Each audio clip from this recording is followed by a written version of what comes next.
बिस्मिल्लाहिर्रहमानिर्रहीम।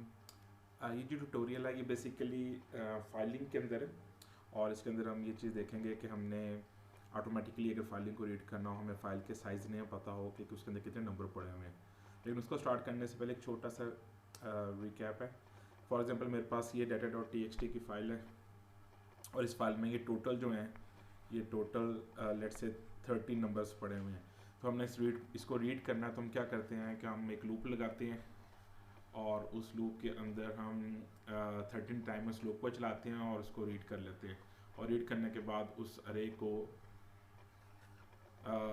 एक किस्म का डिस्प्ले करवा के चेक कर लेते हैं कि क्या रीड हुआ है या सही या नहीं हुआ। माई क्वेश्चन ये इज़ कि अगर हमें ये पता ना हो कि इसके अंदर टोटल कितने नंबर हैं, इस फाइल के अंदर टोटल कितने नंबर अवेलेबल हैं, अगर मुझे ये चीज़ ना पता हो तो क्या C++ हमें हेल्प कर सकता है।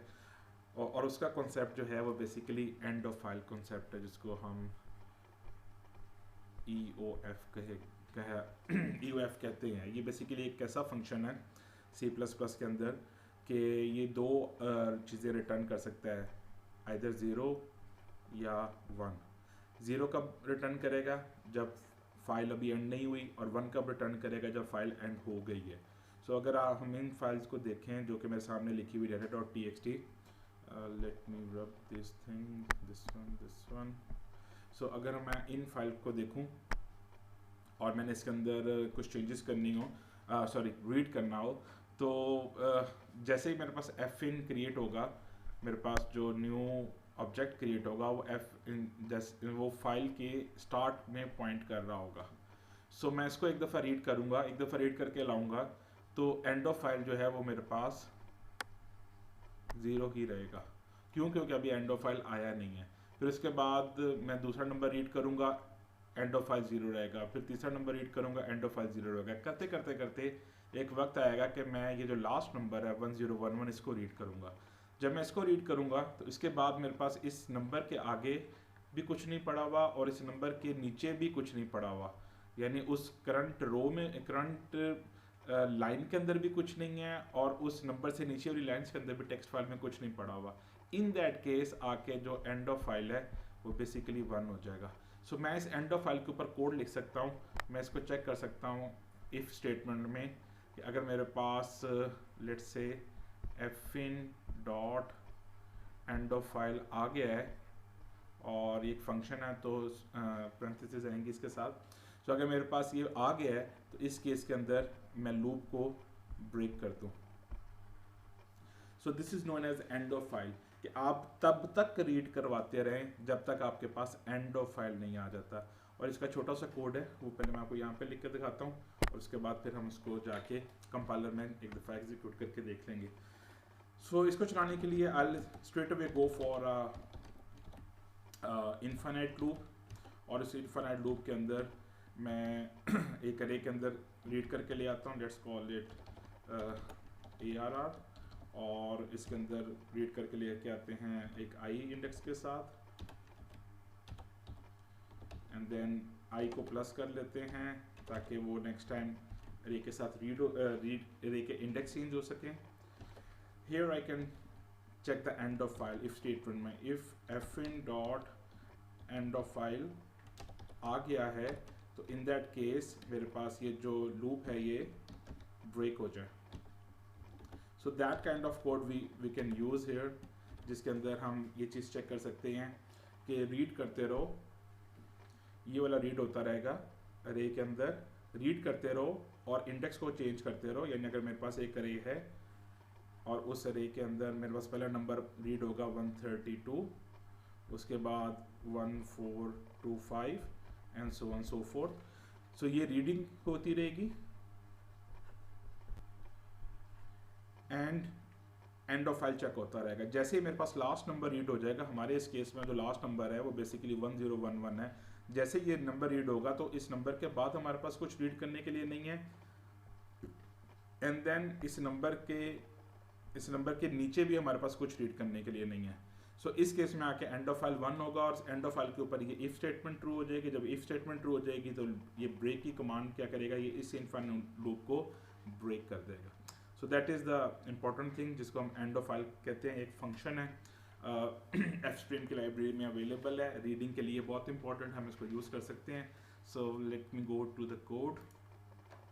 Okay, this is the simple code जिसको मैं यूज़ कर रहा हूँ।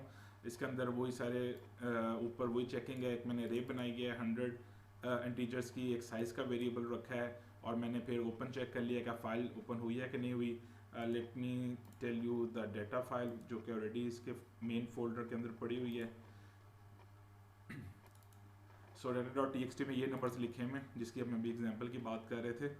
तो इसी एग्जांपल को हम चलाने की कोशिश करते हैं, और उसके बाद आप चेक कर लिए मैंने इन्फिनिट लूप लगाई है। उसके बाद मैंने रीड किया है, रीड करने के बाद साइज़ को प्लस प्लस किया है, बिल्कुल उसी तरीके से जिस तरीके से यहाँ पे मैंने एग्जांपल में आपको एफिन करवाया, आई को प्लस प्लस किया।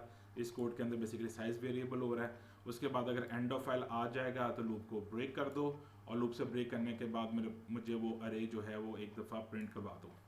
सो let's try to save it and run it.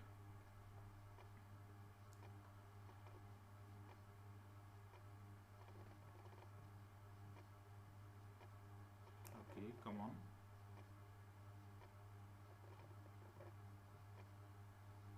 Looks like the studio is taking too long.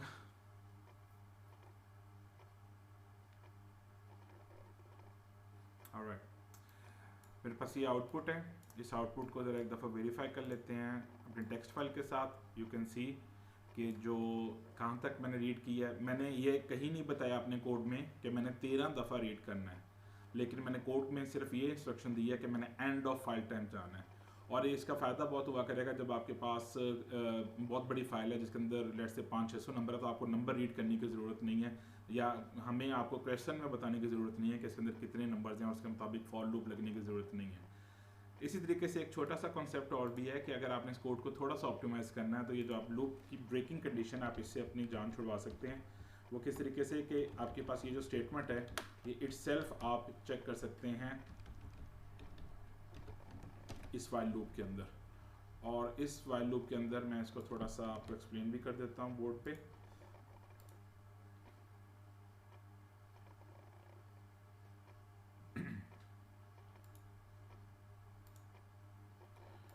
Okay, सो ये अब जो मेरे पास वाइल लूप है, ये while loop basically and of file को चेक कर रही है। ये स्टेटमेंट ऐसी है जो कि आइदर मुझे ट्रू रिटर्न करेगी या मुझे फॉल्स रिटर्न करेगी, और मुझे वाइल की लूप के अंदर मुझे ट्रू और फॉल्स ही चाहिए। सो इसकी दो आउटपुट्स हो सकती हैं, वो कौन कौन सी कि या ये बनेगा while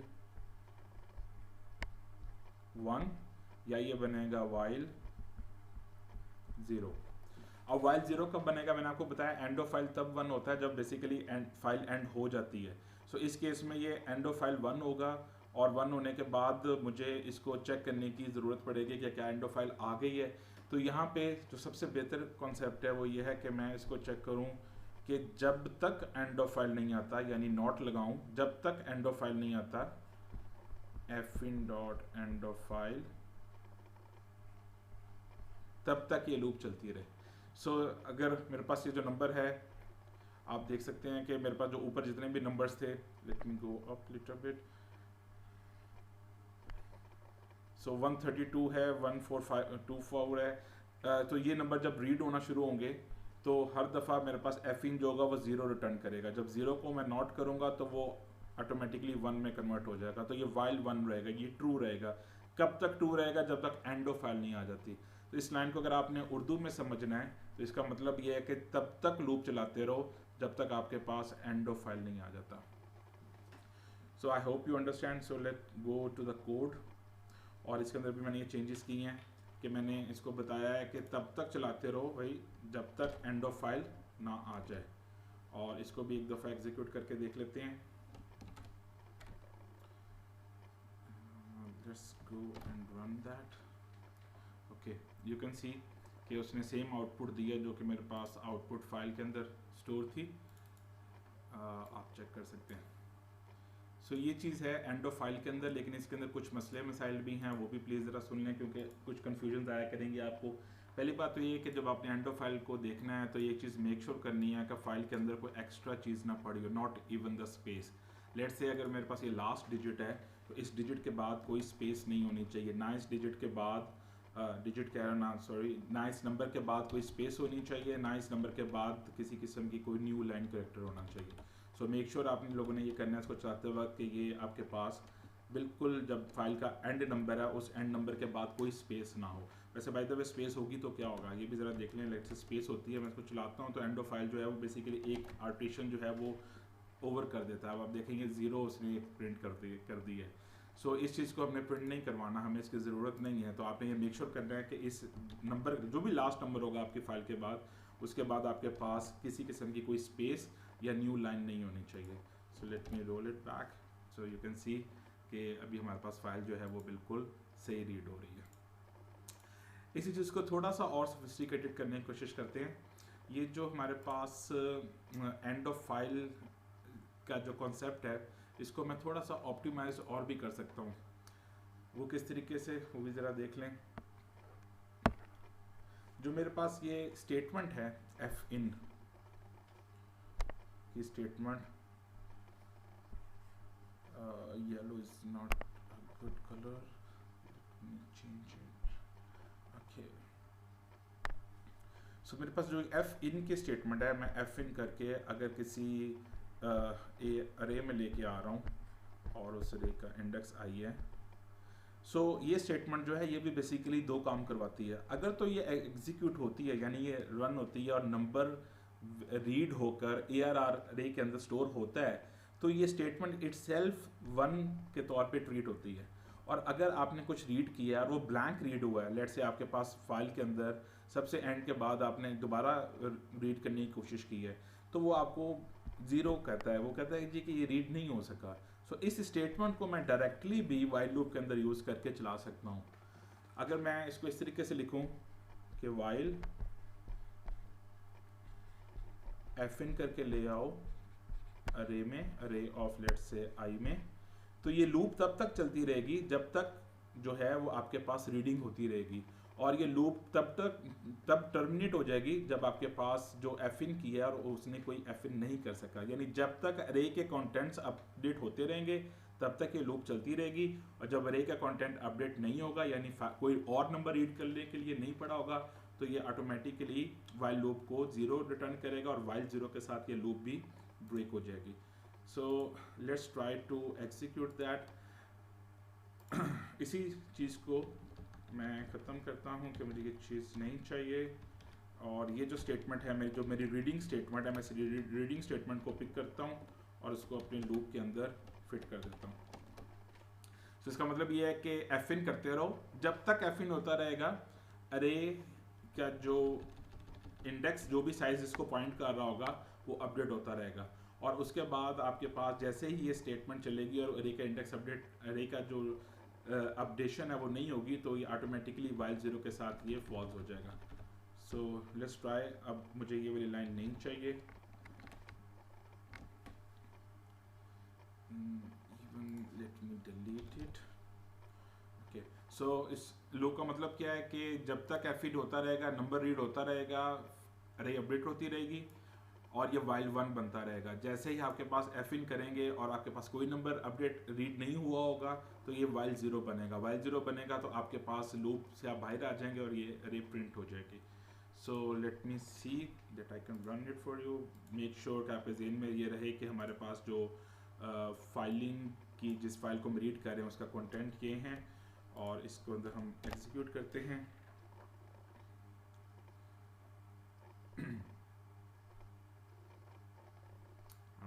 so here you can see कि हमारे पास जो नंबर्स हैं वो प्रॉपर्ली रीड हो गए हैं। इस केस के अंदर अगर आपके फाइल के अंदर कोई स्पेस एंड में भी पड़ी हुई है या आपके पास कोई न्यू लाइन भी करेक्टर पड़ा हुआ है तो उससे आपकी रीडिंग की फंक्शनैलिटी को कोई फ़र्क नहीं पड़ने लगा। सो ये स्पेशल टॉपिक था, स्पेशल ट्यूटोरियल था जिसके अंदर एंड ऑफ फाइल देखा गया है। और ज़रूरी है आप लोगों के लिए क्योंकि हर दफ़ा आपको नहीं पता होगा कि how many times you have to read from a file. So आपके पास लेट से 600 नंबर पड़े हुए हैं और आपको एग्ज़ाम में पूछ लिया कि इसको रीड करें तो आपके पास वो कहाँ से वो इन्फॉर्मेशन आएगी कि आपके पास 600 नंबर पड़ा हुआ है। वो नंबर आपको कैलकुलेट करने की ज़रूरत नहीं है, आप एंड ऑफ फाइल तक रीड करें। यहाँ पे एक छोटा सा मसला है वो भी सुन लें। वो मसला ये है कि मुझे फ़ाइल के अंदर ये नहीं पता कितने नंबर हैं, तो मैं इस अरे का साइज़ क्या रखूँ। सो इस चीज़ को टैकल करने के लिए हम थोड़ी सी बड़ी अरेज बनाया करेंगे। यानी मैं ये आपने ज़हन में बैठा सकता हूँ कि मुझे क्वेश्चन में ये बताया जाना चाहिए कि आप जब अरे फाइल के अंदर ये नहीं पता कितने नंबर हैं, लेकिन ये ज़रूर पता है कि 100 से कम नंबर हैं। सो अगर मैं 100 की अरे बना लूँगा तो मेरे पास वो जो रीडिंग है वो बिल्कुल परफेक्ट चलेगी। फॉर एग्जांपल मैं आपको क्वेश्चन देता हूँ कि आपके पास एक फ़ाइल है जिस फाइल के अंदर आपके पास मुझे नहीं पता कि उसके अंदर कितने नंबर अवेलेबल हैं, लेकिन मुझे ये ज़रूर पता है कि वो 500 से कम है। तो in that case safe side है कि आप 500 की अरे बनाएं और उसके मुताबिक उसको रीड करना शुरू कर दें। आहिस्ता आहिस्ता जिस तरह हम बढ़ते जाएंगे, हम थोड़ा सा डायनेमिक मेमोरी एलोकेशन की तरफ जाएंगे, तो फिर हम इस जो अरे हमारी वेस्ट कर रही है मेमोरी को, हम इस वेस्टेज से भी अपने आप को निकाल लेंगे। लेकिन करंटली एंड ऑफ फाइल के लिए आपको बड़ी अरे बनानी पड़ेगी और उस अरे के अंदर आपको and of file time code को एग्जीक्यूट करके उस अरे को फिलअप करना पड़ा करेगा।